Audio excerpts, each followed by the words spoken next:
आजचं वचन आहे, मागे पाहू नका. Don't look behind. मागे पाहू नका. आपण उघडूया निर्गमाचा 16वा अध्याय वचन 1 ते 3 वाचाल. Exodus 16:16 verses 1 to verse 3.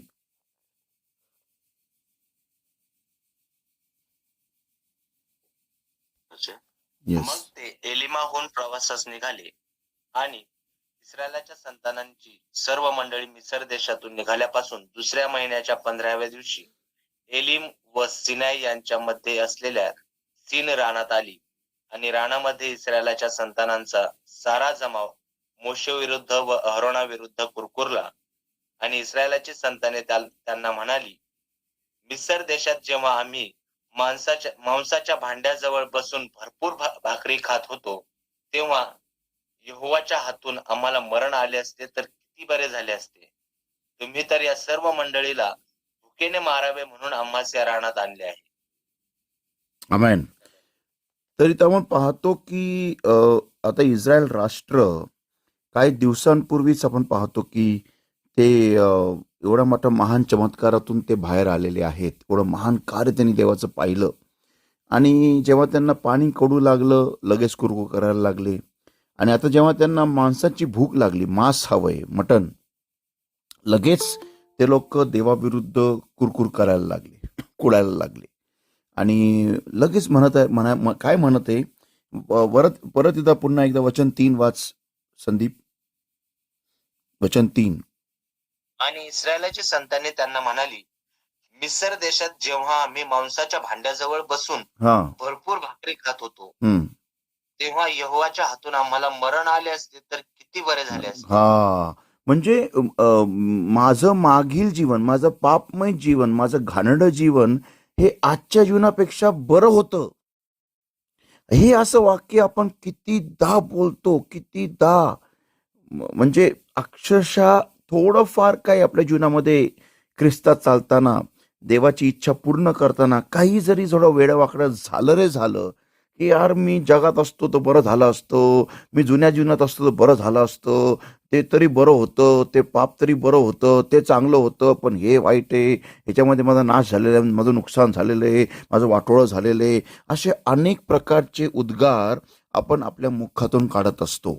आणि अक्षरशः आपण हा विचारच करत नाही की यार ज्या देवानी मला तारलेला आहे, जो देव मला हे नवीन जीवन देत आहे, जे देव जे जरी मला समजत नसेल, जरी मला काही कळत नाही काय चाललेलं आहे, पण ज्याच्यातून मी चाललेलो आहे, ती जर का देवाची इच्छा असेल किंवा नसेल, पण एवढं तर मला गॅरंटी आहे की माझ्याकडून काही देव चुकीच्या गोष्टी होऊ देत नाहीये.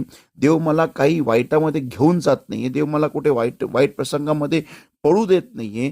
तर हा विश्वास, हे आश्वासन आपल्या अंतःकरणामध्ये नसतंच कधी. आपण पाहूया उत्पत्ती 19वा अध्याय आणि वचन 17. Genesis chapter 19 and verse 17. Genesis 19:19 and verse 17. उत्पत्ती 19 वचन 17. वाच संदीप. मग असे झाले की त्यांनी त्यांना बाहेर काढून आणल्यावर तो त्याला म्हणाला, तू आपल्या जीवाकरता पळ, आपल्या पाठीमागे पाहू नको आणि कोठे मैदानात उभा राहू नको. डोंगराकडे पळ, नाहीतर तुझा नाश होईल. डोंगराकडे पळ, नाहीतर तुझा नाश होईल. मागे पाहू नको. एक सिंपल गोष्ट आहे. मागे पाहणं म्हणजे काय?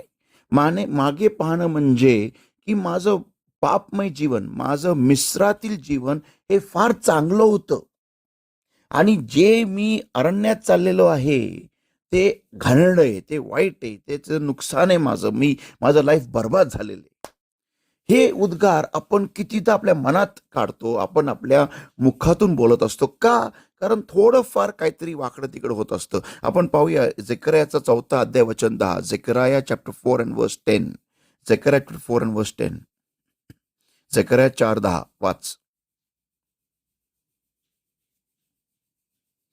झेकराया चॅप्टर 4 and verse 10.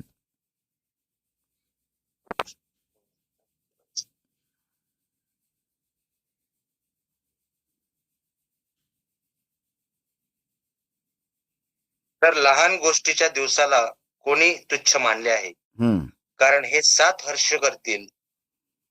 आणि ओळंबा जरुबाबेलाच्या हातात असलेला पाहतील. हे यहोवाचे डोळे आहेत, ते साऱ्या पृथ्वीवर इथून तिथून मागे पुढे धावत फिरतात. For who had despise the day of small things, म्हणजे NIV मध्ये लिहिलेलं आहे, who dares despise the day of small things, म्हणजे जे लहान सुरुवात देव जे करतो आपल्या जीवनामध्ये, त्याच्याबद्दल जर का आपण नकारे झालो, आपण जर का नकारात्मक झालो, जर का आपण आपल्या मनामध्ये कुडत राहिलो की काय हे, काय जीवन आहे आणि काय असं चालतंय, काय चाललंय माझ्या जीवनामध्ये, काय कुठे दिसत नाही, आशीर्वाद दिसत नाहीये, कुठेही वैभव दिसत नाही, कुठेही गौरव दिसत नाही, कुठे आनंद दिसत नाहीये, हे काय कष्ट आहे, हे काय माझी विचित्रपणा चाललेलं आहे, अरे यार मी जगात होतो बरं झालं असतं. संतो हो, आज मला तुम्हाला सांगू द्या की देव ज्यावेळेस आपण मिस्रातून निघतो, आपल्याला अरण्यातून का जावं लागतं? अरण्य म्हणजे काय? पहिली गोष्ट, you should understand what is a wilderness. अरण्य म्हणजे काय? तुम्हाला आणि मला हे समजणं गरजेचं आहे. अरण्य म्हणजे अशी जागा की ज्या ठिकाणी आपण कोणत्याही माणसाच्या जवळ संबंध साधून चालत नाही. पॉइंट नंबर 1, आपण कोणत्याही दुसऱ्या गोष्टीवरती निर्भर राहू शकत नाही. Point number 2. पॉइंट नंबर 3, आपल्याला प्रत्येकाचा खरा चेहरा त्या अरण्यात ओळखायला येतो. Wilderness exposes people around us in our lives. एक अरण्य आपल्या जीवनामध्ये आपल्या अवतीभोवती लोकांना एक्सपोज करतं, आपल्यासमोर उघडकीस आणतं त्यांचे खरे चेहरे, त्यांचा खरा चेहरा. आपण ज्या गोष्टीवरती निर्भर होतो, ज्या गोष्टींना आपल्याला वाटत होतं की हे माझं सर्वस्व आहे, ह्यांच्या संगती मला सपोर्ट आहे, हे लोक मला गाईड करतील, हे लोक मला मला सांभाळतील, मुश्किल आल्यानंतर मला ह्यांचा सहारा आहे, त्यांचा सहारा आहे, हा पैसा माझ्या संगती राहील, हा पैसा मला सपोर्ट करेल, हा धंदा मला सपोर्ट करेल. अरण्य जेव्हा सुरू होतं ना संतो हो, त्यावेळेस सगळीकडे वाटोळं सुरू होतं. म्हणजे सगळीकडून आपली जेवढी सपोर्ट सिस्टीम आहे, म्हणजे ज्या कोणत्या वस्तूंवरती, ज्या कोणत्या प्रणालींवरती, ज्या कोणत्या व्यक्तींवरती आपला भरोसा असतो, आपली आशा असते, आपला विश्वास असतो, ते सगळं देव तोडायला सुरुवात करतो. आणि फक्त एकच व्यक्ती आणि एकच गोष्ट आपण त्याच्यावरती आधार घेऊ शकतो आणि ठेवू शकतो, ते म्हणजे देव, देवाचं वचन आणि पवित्र आत्मा. आमेन. बाकी काही नाही, बाकी काही नाही. तर संतो हो, तुम्हाला मला हे कळणं गरजेचं आहे की ज्यावेळेस आपण जेव्हा मिसर सोडतो, त्वरित आपण अरण्यात घुसतो. पुष्कळदा आपल्याला वाटतं काय की मिसर सोडलं की मला कनान भूमी मिळणार. नाही नाही नाही नाही नाही नाही नाही नाही संतो, तसं नाहीये. तुम्हाला कनान भूमी मिळणार नाहीये. तुम्हाला अरण्य पहिलं, तुम्हाला अरण्यातून जाऊन, तिथं विश्वासू राहून, तिथं देवाच्या जवळ जाऊन, देवाच्या संगती जवळीकता साधूनच मगच तुम्हाला कनान भूमी मिळणार, आशीर्वाद मिळणार, सगळं मिळणार. ह्या अरण्यामध्ये देव तुमची परीक्षा बघणार. देव तुम्हाला बघणार की तुम्ही त्याच्यावर किती प्रेम करता, तुम्ही ख्रिस्तात का आलेले आहात, हे देव परीक्षा बघणार तुमची. आपल्या सगळ्यांची देव परीक्षा बघत आहे. आशीर्वादांना विलंब देऊन, आपल्या जीवनामध्ये काही उत्तर नाही देऊन, देव हे बघतो या अरण्याच्या प्रवासामध्ये की हा नक्की कशासाठी आलेला आहे, ही नक्की माझ्यामध्ये कशासाठी आलेली आहे. आशीर्वाद मिळवायला का माझ्यावर प्रेम करायला, की माझ्याबरोबर जवळीकता साधायला. संतो हो, आणि मग या प्रवासामध्ये देव लहान लहान गोष्टी देतो आणि बघतो की बघू हा काय करतो. आता तुम्हाला सिंपल उदाहरण देतो. येशू ख्रिस्त अरण्यामध्ये होता आणि तिथं 5,000 लोक येशू ख्रिस्ताचं वचन ऐकत होते. आणि ज्यावेळेस येशू ख्रिस्ताने सांगितलं की तुमच्याकडे काय आहे, तर ते म्हणाले 2 मासे 5 भाकरी. तर येशू असं म्हणाला का, काय हे, अरे काय 2 मासे 5 भाकरी आणले राव, हे अशाने काय होणार आहे काय, अरे काय तुम्ही लोक येत राव, हे फालतू लोक सगळे, हेड मला नको असे लोक. असं प्रभू येशू म्हटलं का? नाही नाही.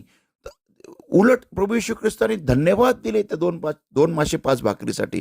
जे काय थोडकं आहे, जे काय कमी आहे, पण आहे ना, आहे ना, जे आहे त्याच्याकडे फोकस करा.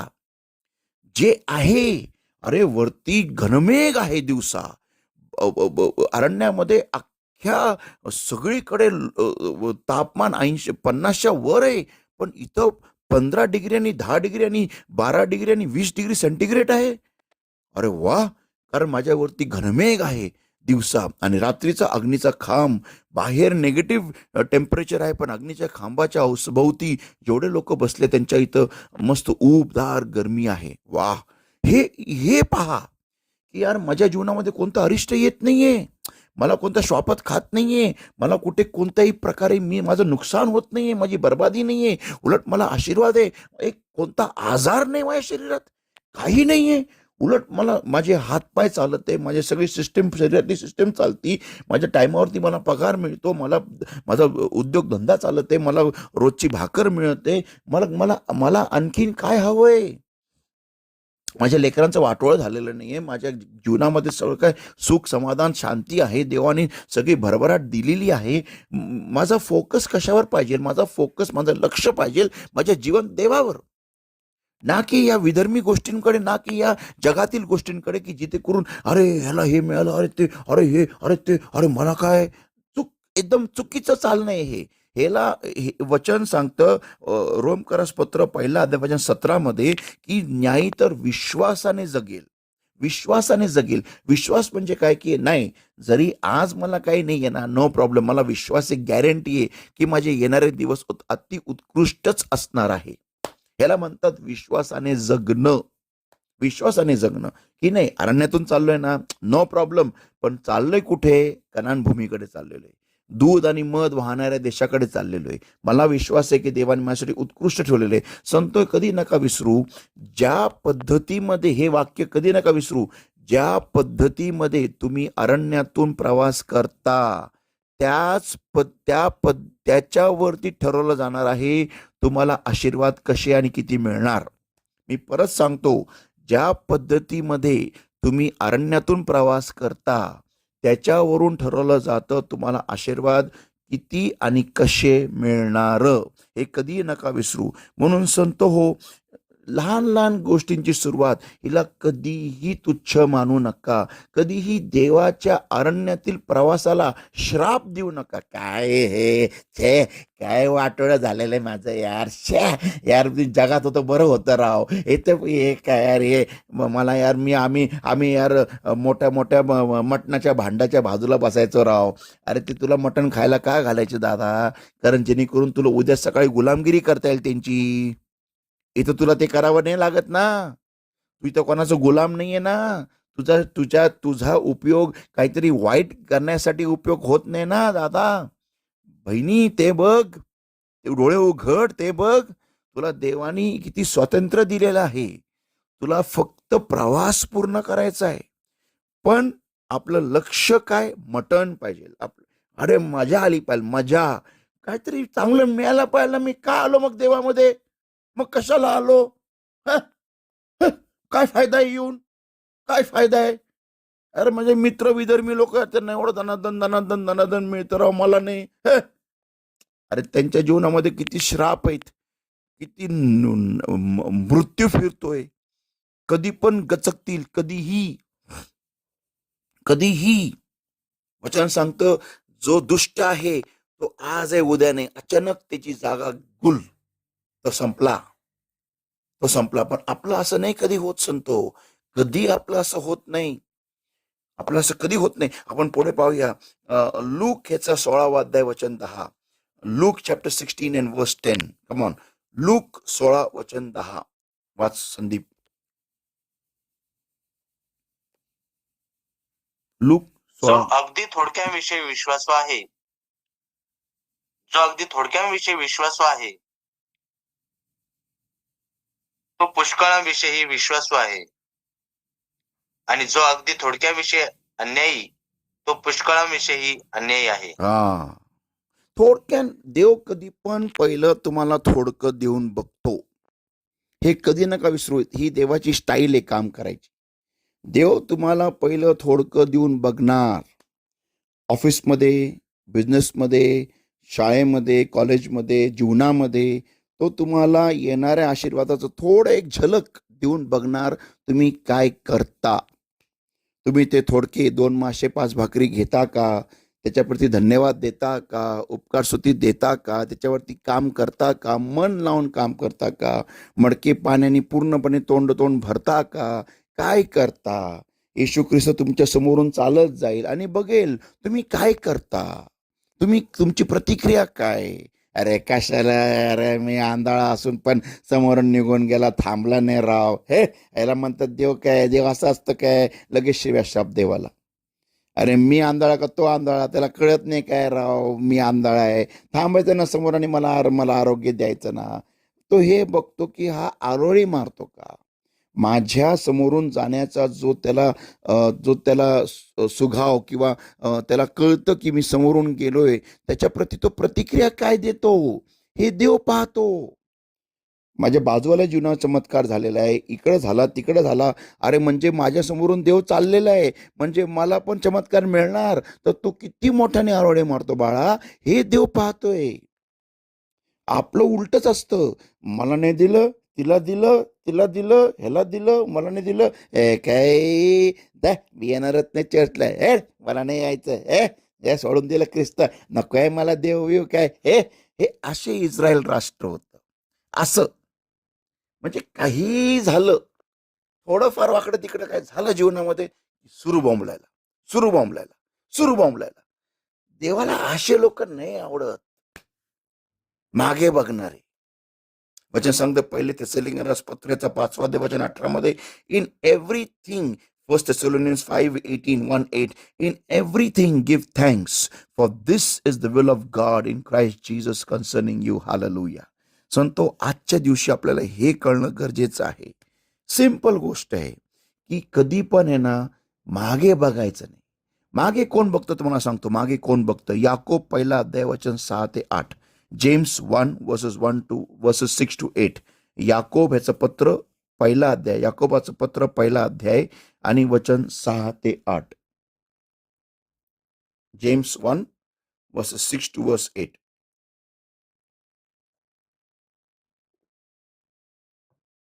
पण त्याने काही संशय न धरता विश्वासाने मागावे, कारण संशय धरणारा हा समुद्राची एखादी लाट जी वाऱ्याने लोटलेली आहे, जी वाऱ्याने लोटलेली आणि हिलकावलेली तिच्यासारखा आहे. हा, परत वाच संदीप, परत वाच.